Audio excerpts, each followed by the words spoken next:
You're listening to Secrets for Scaling, a Gecko Board podcast that explores the growth secrets of successful founders and CEOs. For this episode, we spoke with Murat Mutlu, co-founder of Marvel, a free tool for simple design, prototyping, and collaboration. Hi, Murat. Welcome to Secrets for Scaling. Thanks for having me. Yeah, thanks for being here. To kick things off, can you tell us a bit about what Marvel is, who your customers are, and what your business model is? Yeah, sure. So Marvel is a prototyping and collaboration and design platform that allows anyone to turn images that have been designed either in tools like Sketch or Photoshop, or now even in Marvel itself, into things that look and feel like real apps and websites without needing to code. Cool. How big is the team now? I think we've just hit 31 team members. How big is the company in terms of traction? We are registered about 1,500 users a day, and we're over 1 million users now. What year were you founded? We were founded in November 2013, and that was the point where we went, from kind of messing around in our spare time to actually being like, oh, okay, maybe we should actually start a company. And you recently announced a series around, right? Yeah, we did our Series A, which was for £4 million, and that was through BGF Ventures, Connect Ventures, and a few great angels as well. Congratulations. Thank you. That's awesome. You've taken an interesting approach to growth as a product, having acquired features and products as you've built Marvel's own product. Why was this your approach, and how has it impacted your growth as a business? Yeah, so we did a couple of things recently which helped growth. We made an acquisition of a really great prototyping platform called Pop. They had been around, I think, since about 2011, and had grown really, really quickly. And there was a huge amount of usage through enterprises, education. So when the opportunity came to acquire them, we wanted to make sure that we didn't just take a bunch of emails and then delete everything. We actually imported all of their projects and accounts and everything else into Marvel. And I think we are roughly around the same size in terms of user base. So we kind of pretty much nearly doubled overnight. And that has really made a big impact on our growth. So that was one of the more recent acquisitions we did. And then a year and a half ago, maybe just over a year ago, we also acquired a design tool, which allowed us to kind of introduce design into Marvel as well as prototyping. So these were the kind of things that we've done recently. Plus the product itself has a viral loop in it. You add collaborators to every project, people who are on a free plan that share a prototype with other people. We often find that a lot of our signups come from the badge that is on the prototype, which they share, which shows to free users and basically says this was made by Marvel. You can click through and sign up. So we have a few different routes into the platform. We're also doing really well on the App Store as well. So it really depends on what platform you reach us on, but we're pretty much covering most platforms now. So those things have really helped us grow. Gotta love how effective and simple the badge is. yeah, exactly. There's this really good post somewhere about Hotmail. The little link it had at the bottom of every email that was sent through Hotmail a long time ago. It was all kind of, made by Hotmail or sent by Hotmail or created in Hotmail. And that apparently was a huge trigger for their growth. So those things where you give away a really great product for free, and, that little bit that gives something back to Marvel is really important. And, that's what the badge does for us. This might seem like an obvious question, but why acquire those companies or those tools rather than just build the same thing yourself? It's a good question. So I think there's definitely times when you should build and there's times when you should buy. And the design tool was a really complicated project that needed really specialized engineers and individuals on it. And to be able to find those people in London or around the world would have taken a lot of time. By the time we would have found those people, we could have acquired the product. So we decided to a great tool that was out there, incorporate what we had acquired into the platform, but on the background, we started to build a new version of it from scratch. So in some cases, yeah, it makes sense. In others, it doesn't. There's also things that are great opportunities that you can't pass up. And sometimes those come across your inbox and you start a conversation that leads somewhere. And that too is something that you can't account for. So, but I mean, it really depends on the situation and really what where you want to get to. And for us, all these things came at a really good time. And we decided to make a move on it because, we wanted to be in a certain place by a certain time. And these acquisitions helped. And like you said, it doubled your customer base. So yeah, the user base grew, but it's so much more than that. I think the benefits from both of these acquisitions won't be fully felt until the later part of this year. But yeah, I mean, it did work out for the best. So happy with that. So how's the Marvel team structured today? What approach do you take to collaboration and hierarchy? Yeah, so we've been fairly flat for a while. I say through the seed round, it was very flat. And now during the Series A, we're starting to grow to a point where different teams need to be split out and have their own responsibilities and have their own leaders. And that is kind of the place we're at now. So now we've developed customer success, sales, support, marketing, front end, back end, and then product. So those will be the core parts of the company.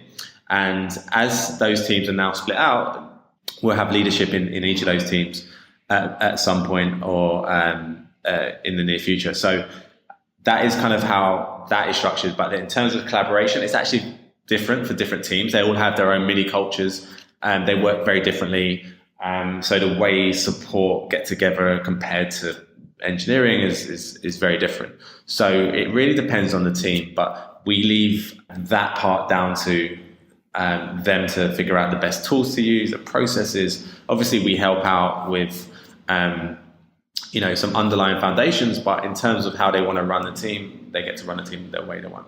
At what point did you go from flat to seeing these teams start to structure? I would say about 4 months ago, maybe 4 to 6 months ago, I'd say it started to form and it started to make sense, which was roughly, I mean, I'm just guessing here, but I'd say maybe about the 20th hire or maybe just above that. And it started to kind of make sense to do it because the more direct reports you have, the more complicated things get. So we needed a way to have each team manage really efficiently and start to kind of move off within their own objectives and roadmaps and things like that. This being your first startup and one that started from a side project, what's been your biggest challenge in growing and structuring that team? The biggest challenge is identifying the right time to either add processes, add hires, and figure out where the next part of the growth will come from within the team size. So we went through a couple of phases where we just added quite a lot of people really quickly without having the structures in place to support them.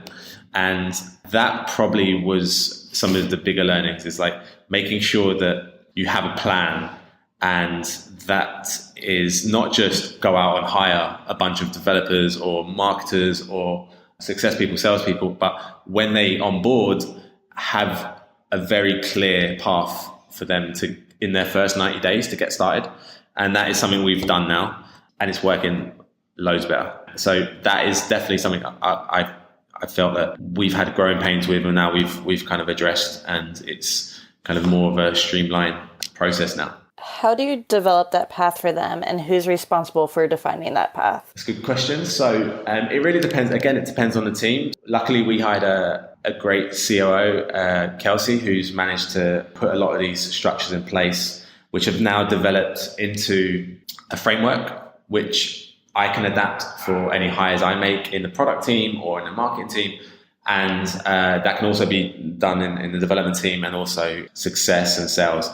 And essentially, it just takes people through exactly what their first 90 days might look like, and each of the points that they'll need to check in with people or complete a certain part of that onboarding process. So that it was really down to getting up and running, and then now every team can adapt it to their needs. What happens after that 90 days? So after the 90 days, they are officially onboarded, and they then begin to tackle some of the objectives within that company or within the team for the next period.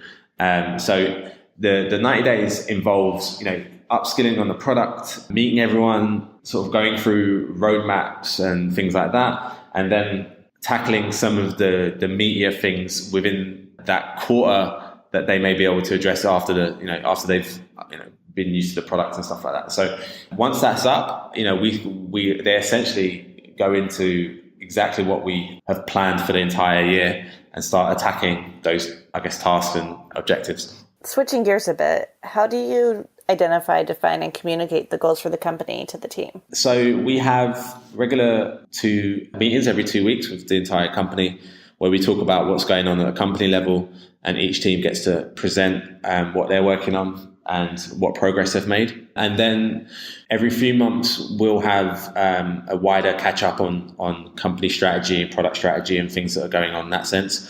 But every 2 weeks is essentially everyone gets an update about what the leadership's doing. Yeah, essentially anything they need to be aware of. And we share everything from revenue down to hires and all of those things that we're planning within in that session. So that's a good way to keep people up to date. And we're trying to figure out more ways to keep people kind of aware of anything in maybe even more frequent ways than that. But that isn't, it's just people being stuck in meetings every few days or something like that. So yeah, we're still working on it, but that is, that gives a chance for everyone to stand up and show what they've been doing. You mentioned the team setting their own objectives earlier. Is there a specific framework you use, like OKRs or SMART metrics or Pirate metrics? So we've not done OKRs yet. We are using certain KPIs that we feel will help us get to the next stage. OKRs are really interesting, but because we're still at the process of setting up the teams, it might be a little bit of a bad time to inject it in. We think that the best thing to do is introduce team KPIs now and then gradually move towards individual ones shortly after. But for now, it's just the teams are focused on 1 or 2 core things. And then, we'll do the whole OKR thing and we'll give it a go. But it's really interesting because there's so many mixed responses to OKRs that it's figuring out what works best for us or whether it works at all. And everyone that I speak to is just, it's really hard to get a sense of what the best way to do it is. So we're just going to try our own way for now and then adapt it. On the team level, how do they track and measure progress against those metrics? It really depends. So those support team have analytics in things like Zendesk or using Intercom. Then you have success using tools like Salesforce or Sales Machine, and then there's marketing, which has a bunch of other tools. So it really depends. And we use Gecko boards to create dashboards for some of the core things that people need to be aware of. Because I'm kind of in charge of 2 of the boards. So what I've done is I've kind of constructed a marketing board, and then the other one was a product metrics board. Those get updated in almost real time, so people can see what's going on and how many people are converting and how many active users we got and all those sorts of things. Are there any other ways that you keep the team focused and aligned around those goals aside from the meeting every 2 weeks? Yeah, so we've started to set up automatic notifications in Slack every day, which are the KPIs, and that goes into the relevant channel. So the content team will get a nice graph that goes into Slack every day, just showing what impact it had on the previous day and also across the month. And the same for pretty much every other team as well. So we try and automate as much stuff, and people can at a glance see how things are doing on a daily basis without having to go somewhere else and trying to find it. So that's one of the challenges as well, is trying to keep people up to date with a very fast changing platform and all these metrics that are coming out of it.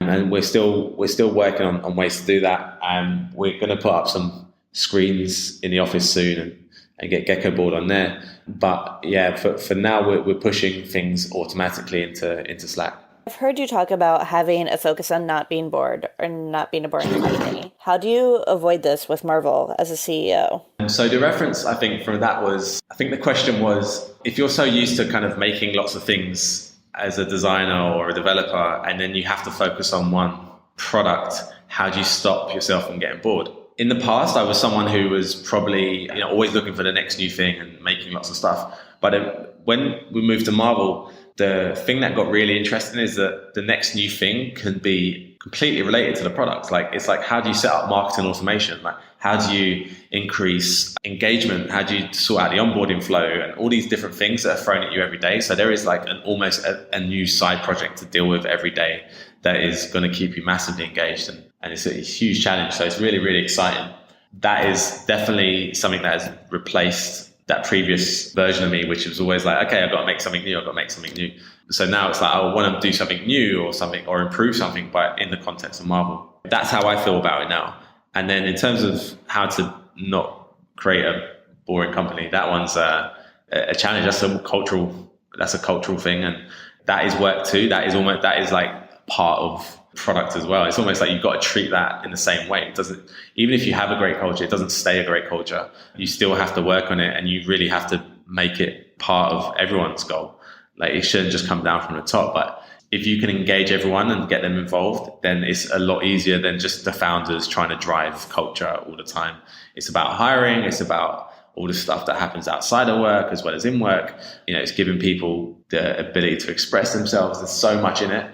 And that needs to be democratized throughout the organization, because, you could have, we're not a size, we can't have like a chief happiness officer or something like that. But what we can have is lots of people within the business who love the socializing, the meeting people, the speaking to people part, and getting people engaged in activities, and making people feel welcome, and all of that sort of stuff can be definitely spread out across the team. So that's something we're doing now. But there's always loads more we could be doing, and we're learning as we go. We're just trying to do what's right for us, because every culture is unique, and you try and copy someone else's framework or playbook, and it just won't work. So you just got to do what fits in with the founders and the company you want to build. A great point. Is there anything you do to empower team members to impact that culture, or is it kind of ingrained, or it just comes down to hiring? Number one is like hiring. So we want to make sure that the people that we hire are going to gel in really well. That is one very, very important key element to it.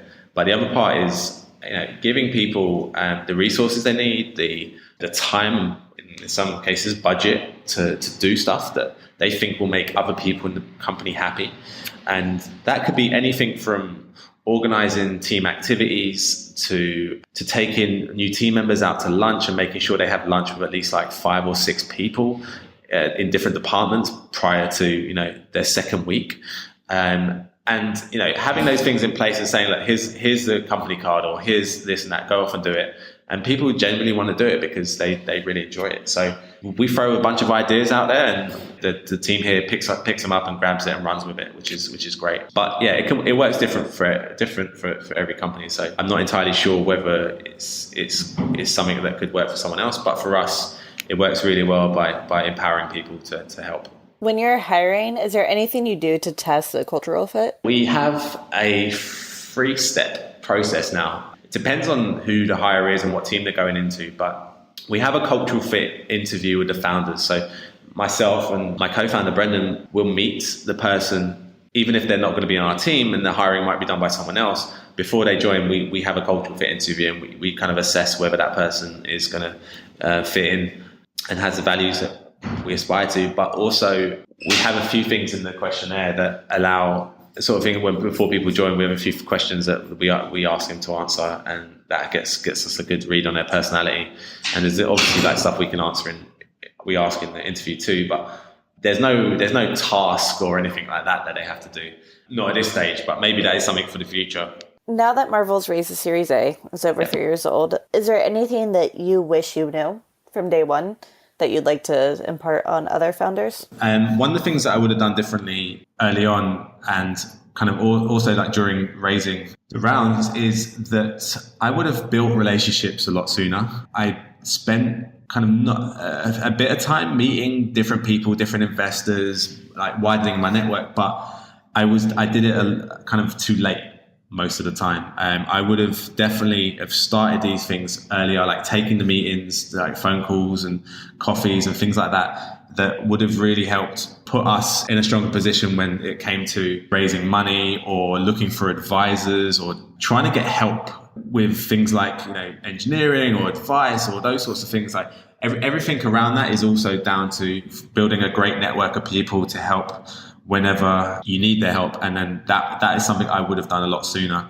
if I knew that this is how it would be, at this stage. Like, it's really, really important to surround yourself with experienced people and smart brains. And now we've got that, which is awesome. But I just didn't spend enough time early on building those relationships. It impacts hiring too, those relationships. Oh yeah, it's the fact that our intros now for hires come from these networks of people, and it makes it so much easier because you're able to speak to some of the smartest people around, and the process of you getting to them is just an intro because they trust the people that you've surrounded yourself with so much. So that is definitely another benefit of it. Well, with that, I think it's a great place to wrap up. Thank you so much for talking to us. Thank you for listening to Gecko Board's Secrets for Scaling podcast. If you know of someone who you think would be a great guest for Secrets for Scaling, or if you want to share your own scaling story, email me anytime at shannon@geckoboard.com, and we'd love to have you. If you've been enjoying Secrets for Scaling, please consider giving us a review on iTunes. We'd appreciate it.